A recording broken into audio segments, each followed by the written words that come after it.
Hello all, जो game आपण आता बघणार होतो 2021 सालच्या कॅन्डिडेट स्पर्धेमधील सामना आहे.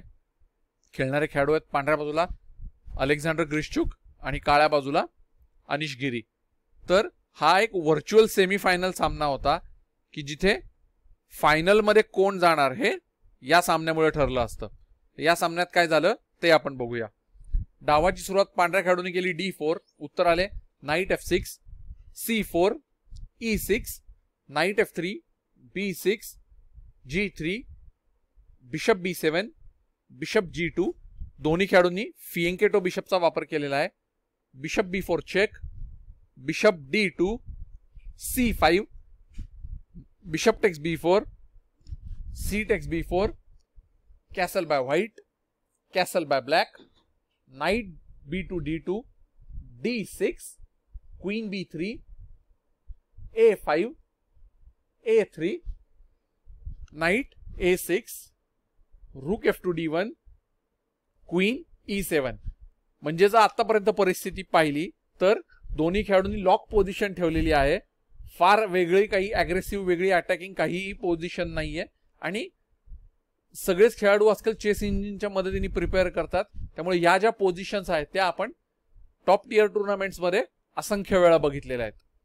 पुढची चाल होती नाइट E1.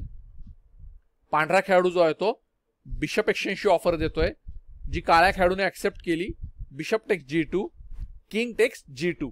आता तुम्ही बघितलं तर H1 हे डायगोनल वरती जो पांढरा बिशप होता तो एक्सचेंज झालेला आहे. त्यामुळे पांढरा राजा G2 घरावरती अतिशय सेफ आहे. पुढची चाल होती H5, knight C2, B takes A3, B takes A3, rook A2 B8, E4, E5, queen D3, Knight C7,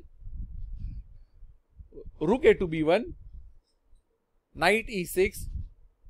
तुम्ही बघितलं तर नाइट E6 ही चाल खेळून आता D4 घरावरच्या पांढऱ्या प्यादावरती डबल अटॅक केलेला आहे. पण अर्थात त्याला डबल सपोर्टही आहे. त्यामुळे अजूनही काहीही धोका नाही. पुढची चाल होती रूक B5, रूक F2 E8, H4. H4 चाल खेळून काळं प्यादा अजून पुढे येणार नाही याची काळजी घेतली. सो दॅट किंग साइड जी आहे ती काहीशी क्लोज राहील.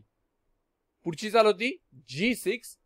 काळ्या खेळाडूने देखील आता तुम्ही बघितलं तर कॅसल थोडंसं ब्रेक केलेला आहे आणि आता दोन्ही खेळाडूंच्या राजांसमोर त्यांच्या प्यादांचं एक स्ट्रक्चर क्रिएट झालेलं आहे. या परिस्थितीमध्ये पुढची चाल होती F3, knight D7, knight F1, E takes D4, knight takes D4, knight E5. म्हणजे काळ्या खेळाडूने आधी आपला घोडा जो आहे तो D7 घरावर घेतला आणि तिथून E5 घरावर आणला आणि त्याने पांढऱ्या वजिरावर अटॅक केलेला आहे. म्हणून queen E2, Knight takes D4, रूक टेक्स D4, नाइट C6. आता पांढऱ्या हत्तीवर अटॅक केला म्हणून रूक D1, queen E6, Knight E3, Knight E7, queen D2 आणि क्वीन D2 ही चाल खेळून तुम्ही बघितलं तर हत्ती आणि वजीर दोघंही मिळून D6 या प्यादावरती अटॅक करत आहेत. या परिस्थितीमध्ये काळ्या खेळाडूची चाल होती F5 आणि F5 ही अतिशय चुकीची चाल होती. तुम्ही बघितलं तर या पोझिशन मध्ये खरं तर काळ्या खेळाडूने आपलं D6 प्यादा वाचवायला प्रेफर करायला हवं होतं. पण त्याने F5 ही चाल खेळली आणि ही चाल जी आहे ती चुकीची होती कारण लगेचच पांढऱ्या खेळाडूने खेळलेली चाल होती क्वीन टेक्स D6. आता या चालीमुळे असं झालेलं आहे की तुम्ही जर बघितलं तर B6 या प्यादावरती आता सडनली डबल अटॅक झालेला आहे. वजीर बाजूला जाऊ शकतो बट आफ्टर दॅट पांढऱ्या वजिराचा अटॅक G6 प्यादावरही झालेला आहे आणि म्हणून F5 ही चुकीची चाल होती कारण या चालीमुळे G6 प्यादा जे आहे ते आता आउट ऑफ सपोर्ट आहे किंवा कमजोर पडलेला आहे, ज्यामुळे काळा राजा पूर्णपणे एक्सपोज झालेला आहे. तुमच्या लक्षात येईल, समजा या परिस्थितीमध्ये काळ्या खेळाडूने क्वीन टेक्स D6 ही चाल खेळली असती तर रूक टेक्स D6 ही चाल आली असती आणि तुमच्या लक्षात येईल पुन्हा एकदा दोन्ही प्यादांवर अटॅक आहे. आता दोन्ही प्यादी एकाच वेळी वाचू शकत नाहीत. G6 प्यादाला घोड्याचा सपोर्ट आहे, त्यामुळे ते बऱ्यापैकी सेफ जरी असलं तरी या परिस्थितीमध्ये समजा काळ्या खेळाडूने F टेक्स E4 ही चाल खेळली तर F टेक्स E4 अशी चाल येईल. ज्यानंतर आता G6 प्यादाला सपोर्ट देण्यासाठी लेट्स से किंग H7 जेणेकरून घोडा देखील फ्री व्हावा. पण यानंतर रूक टेक्स B6 ही चाल येऊ शकते. ज्यानंतर रूक जरी एक्सचेंजेस झाले तरी तुमच्या लक्षात येईल की या पोझिशन मध्ये आता काळ्या खेळाडूला आपला हत्ती जो आहे त्याला कायम A कॉलम मध्ये ठेवावा लागेल, नाहीतर पुढच्या काही चालींमध्ये A5 प्यादा देखील मारलं जाऊ शकतं आणि ते मारलं गेलं तर पांढरी प्यादी खूप वेगानं पुढे येतील. पण आता दुसरा प्रॉब्लेम असा झालेला आहे की रूक A8 ही जरी चाल काळ्या खेळाडूने खेळली तरीही पांढऱ्या खेळाडूकडे 2 पास पॉन आहेत.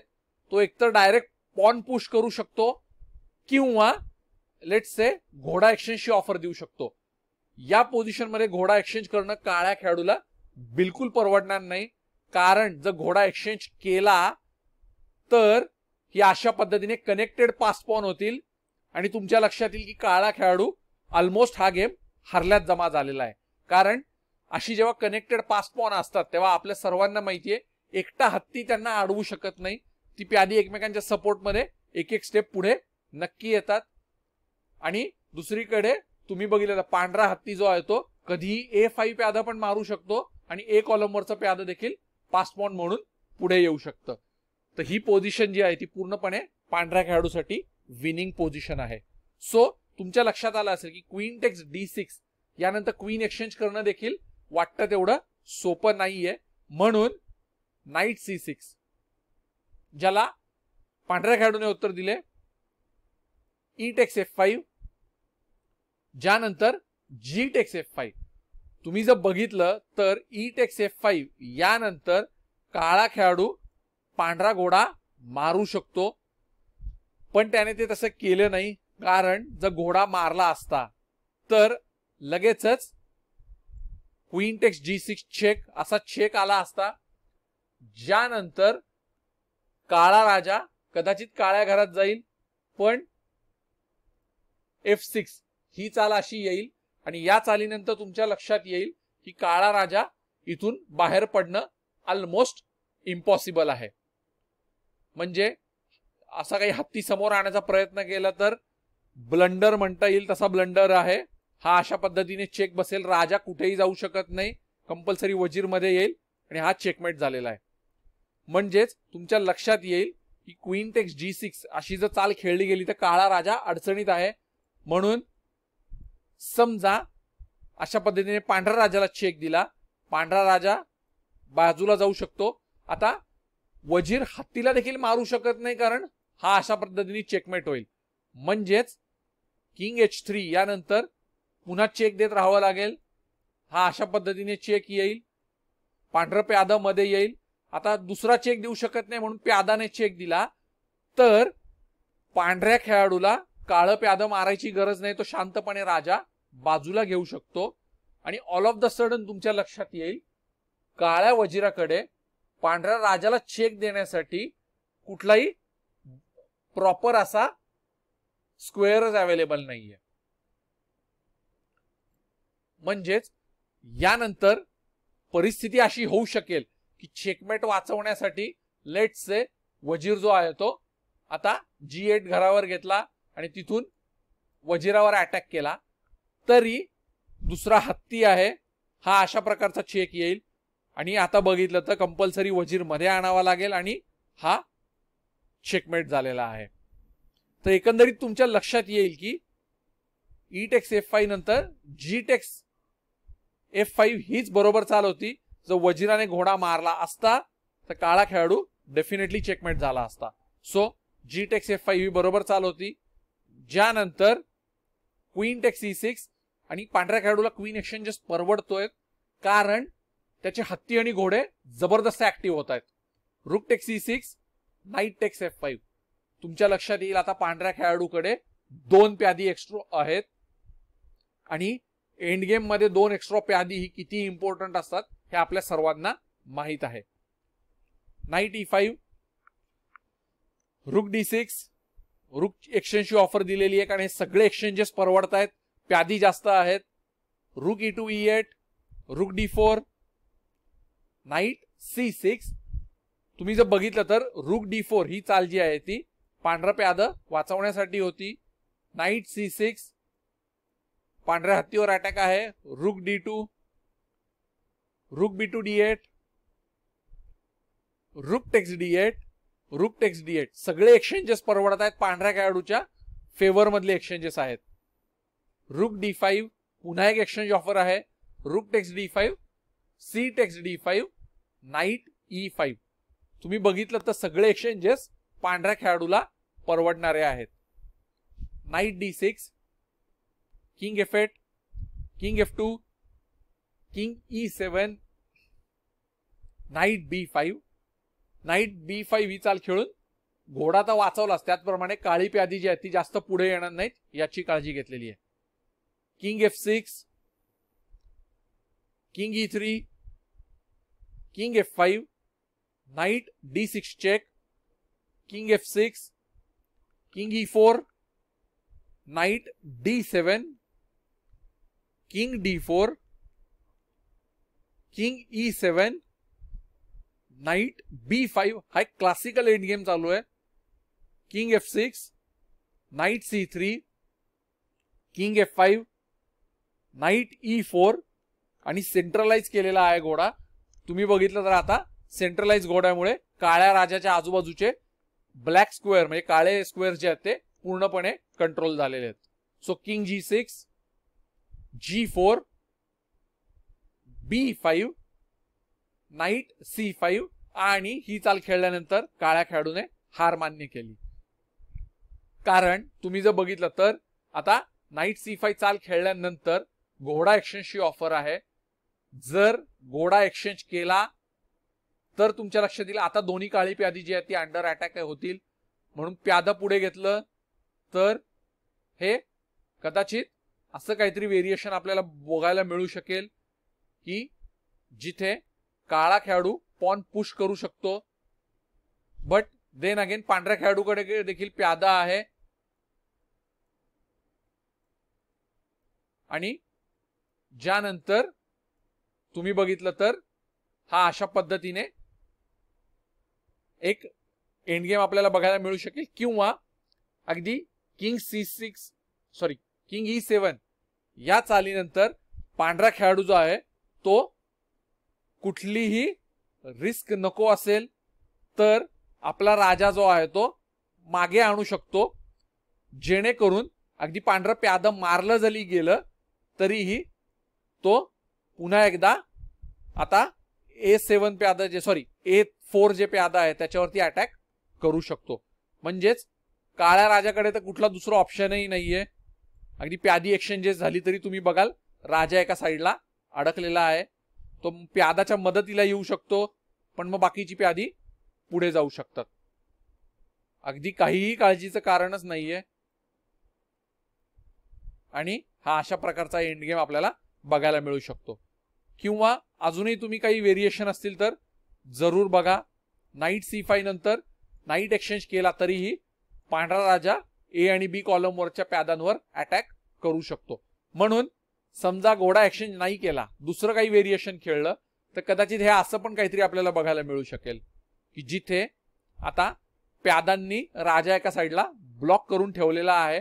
पुन्हा एकदा आपण मगाशी बघितला तसा एंड गेम आपल्याला बघायला मिळू शकतो. आणि A टेक्स B4 ही तर कम्प्लिटली चुकीची चाल होईल.